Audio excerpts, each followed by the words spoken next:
Est de la République démocratique du Congo, la balle dans le camp de l'ONU, écrit Forum des As.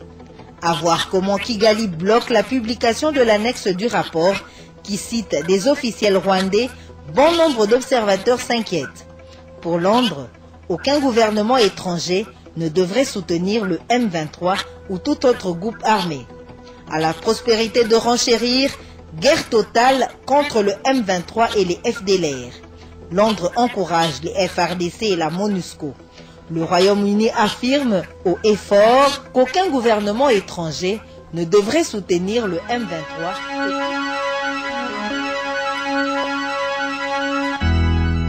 Bonjour, les tabloïds parus ce mardi 26 juin 2012 ont accordé une part belle à la situation sécuritaire dans l'est de la RDC. Commençons notre balade avec la prospérité qui s'exclame « Guerre totale contre les M23 et les FDLR, Londres encourage les FARDC et la MONUSCO ». Selon le journal, le Royaume-Uni est préoccupé par l'aggravation de la situation humanitaire à l'est de la RD Congo. Et le journal de préciser que c'est ce qu'a déclaré lundi dernier M.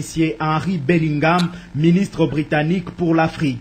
La consoeur poursuit qu'il encourage le gouvernement RD congolais avec l'appui de la MONUSCO de s'attaquer à tous les groupes armés dont les FDLR et les M23.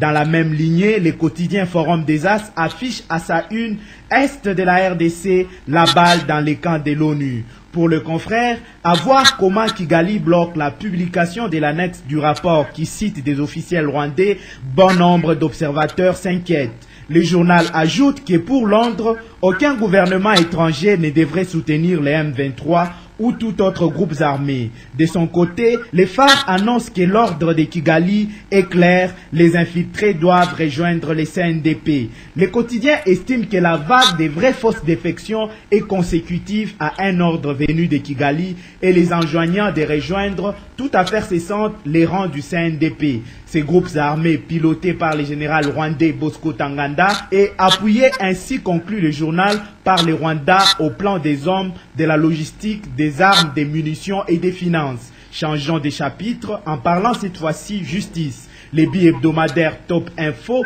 titre au cœur de sa une « La justice lente à se prononcer à propos du détournement des 3 conteneurs de la société Tianlang DRC Group ». Les tabloïds notent que l'instruction de l'affaire qui oppose les associés de la dite société au niveau du parquet général près la cour d'appel de Kinshasa-Matete s'est ralentie et a pris réellement la vitesse des tortues. Et le journal de poursuivre que la dernière audience devant faire avancer l'instruction de la dite affaire a connu un report des suites de l'absence de la partie Liti June. Celle-ci n'aurait pas été signifiée à la bonne adresse. Quoi de plus normal pour le confrère de s'interroger s'il s'agit d'un simple échappatoire ou d'une véritable raison? Difficile donc d'y